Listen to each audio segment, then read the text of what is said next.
그리스는 페르시아와 싸워서 결국 승리를 쟁취하였습니다. 이후 그리스의 도시 국가들은 큰 번영을 누렸습니다.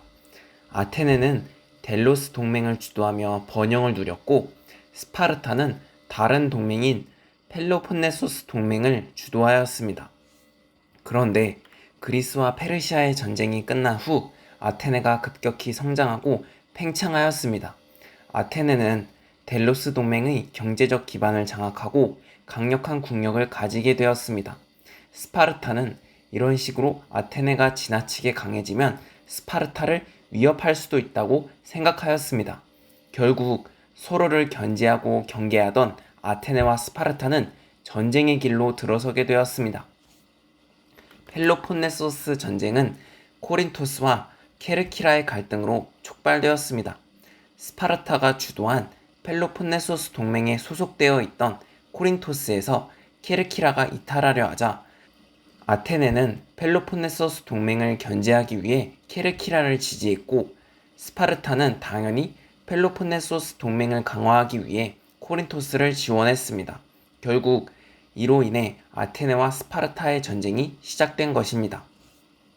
이러한 일촉즉발의 상황에 아테네를 다스린 인물은 민주정치의 전성기를 만든 페리클레스였습니다.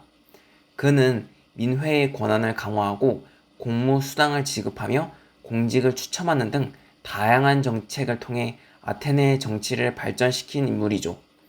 페리클레스는 스파르타의 위협에 대비해야 했습니다. 그는 스파르타의 육군이 매우 강하다는 점을 파악하고 지상에서의 전투를 피했습니다. 그리고 아테네 사람들이 성곽 내부로 들어와 거주하게 했죠. 스파르타는 성을 뚫을 수 없었고 아테네도 스파르타를 맹공하지 못했습니다. 이렇게 전쟁은 지지부진한 상황이 되었죠. 그런데 당시 아테네 사람들이 모두 성곽 안에 살게 되면서 성 안의 위생 상태가 급격히 악화되었습니다. 결국 전염병이 퍼지면서 너무나도 많은 아테네 시민들과 병사들이 죽게 되죠. 충격적이게도 페리클레스마저도 병에 걸려 죽게 됩니다. 페리클레스가 죽은 이후 아테네 측은 대화를 하자는 파와 싸우자는 파로 나뉩니다. 스파르타와 맞설 것을 주장한 세력을 이끈 클레오는 스파르타와의 전투를 추진하고 승리합니다. 스팍테리아에서 발발한 이 전투로 인해 수많은 스파르타 귀족이 포로 신세가 됩니다. 스파르타는 이제 무언가 반전을 필요로 했습니다. 이때 나선 인물이 스파르타의 장군 브라시다스입니다. 브라시다스는 헬로트들에게 전쟁에 동참하는 대신 자유를 선서한다는 제안을 합니다. 노예였던 헬로트들이 그 제안을 수용하여 병사가 늘어났고, 브라시다스는 군사력을 강화한 데다가 마케도니아와 동맹까지 맺습니다. 이후 아테네와 스파르타는 서로가 서로를 좀먹는 진흙탕 같은 전쟁을 지속합니다. 결국 그들은 조약을 체결하여 평화를 추구합니다. 니케아스 평화조약을 체결하고 아테네와 스파르타는 손상된 국력을 회복하며 휴식기를 지내죠. 그렇게 전쟁이 끝나는가 했지만 새로운 요주의 인물이 등장합니다. 바로 아테네의 정치가인 알키비아데스입니다. 알키비아데스는 엄청난 야심을 가지고 있었습니다. 그는 아테네가 스파르타와 싸울 것을 주장하였죠. 알키비아데스는 그리스의 서쪽 지중해의 중심에 위치한 시칠리아를 차지해야 한다고 주장합니다. 시칠리아를 차지하여 막대한 부와 강력한 힘을 아테네가 가질 수 있다고 생각하는 것이죠. 그런데 하늘이 알키비아데스를 도왔습니다. 시칠리아에 있던 스파르타의 동맹인 시라쿠사와 시칠리아의 다른 세력인 세게스타가 서로 다투게 된 것이죠. 세게스타는 아테네의 도움을 구하기까지 합니다. 아테네는 좋은 기회를 맞이한 것입니다. 아테네는 세게스타를 돕는다는 명분을 내걸고 시칠리아를 칩니다. 니키아스는 전쟁을 하지 말 것을 호소했지만 결국 아테네는 전쟁의 길로 나아가게 되죠. 그런데 아테네 군대의 출병 전날 헤르메스 상이 불탔다는 이유로 알키비아데스는 군대를 이끌고 나아가 있는 상태에서 고발을 당하는 처지에 놓입니다. 제거당할 위기에 놓인 알키비아데스는 결국 아테네를 버리고 스파르타로 떠납니다. 알키비아데스는 스파르타로 건너가서 충실한 스파르타의 지원자가 됩니다. 스파르타가 아테네를 이기기 위한 방법을 충실히 조언해주고 스파르타가 시칠리아를 공격하게 부추기기도 합니다. 결국 니키아스의 아테네 군대는 스파르타 군대에게 무참히 패하고 말죠. 니키아스 자신마저도 이 전투로 죽음을 맞이합니다.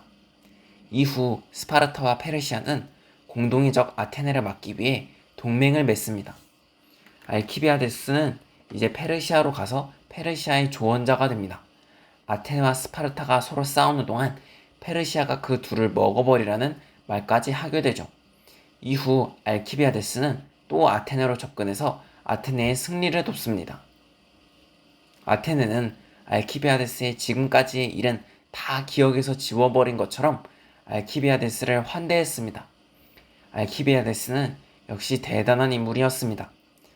그가 아테네로 돌아오자 아테네는 승리를 연속으로 거두며 승승장구합니다. 결국 스파르타는 페르시아와의 유대를 강화하게 되죠. 그런데 이후 알키비아데스는 다시 불미스러운 일에 휘말려 아테네에서 추방을 당합니다. 그런데 이때 스파르타의 장군 리산드로스가 승승장구하게 되죠. 리산드로스의 스파르타 군대에게 아테네 군대는 처참하게 패배합니다.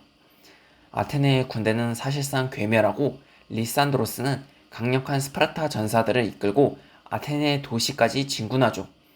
결국 아테네는 스파르타에게 굴복하게 됩니다. 이제 아테네는 스파르타의 영향을 받는 처지에 놓인 것이죠. 스파르타 승리의 1등 공신 리산드로스 장군은 아테네를 점거하고 아테네를 앞으로 통치할 과두 정부를 조직합니다. 30명의 이 지배자들은 30명 참주라고 불렸습니다. 이 30명의 참주들은 너무나도 가혹하고 독단적인 통치를 펼쳤습니다. 시민의 의사를 존중하는 정치 속에서 살아왔던 아테네인들에게는 너무나도 큰 고통이었습니다. 그들은 자신들의 정치에 이의를 제기하거나 반대의 의사를 드러내면 모두 죽여버리고 제거하였습니다. 결국 이런 폭정에 참다 못한 아테네인들은 30위 참주의 잔인한 통치에 저항했고 결국 트라시블루스라는 아테네인이 이끄는 반란 세력이 30인 참주의 군대를 무찌릅니다. 아테네를 이끌게 된 트라시블루스와 스파르타의 군주 파우사니아스가 협의를 하게 되고 그렇게 30인 참주의 시대는 완전히 막을 내리죠. 펠로폰네소스 전쟁은 아테네와 스파르타를 비롯한 그리스 도시국가들끼리의 처절한 내부 투쟁이었습니다. 패배자인 아테네는 말할 것도 없이 큰 타격을 입었고 스파르타는 비록 승리하기는 했지만 긴 기간의 이 전쟁으로 인해 국력을 상실하게 됩니다. 그리스 세력은 이렇게 서로 죽고 죽이는 내전을 겪으며 스스로 약해진 것입니다.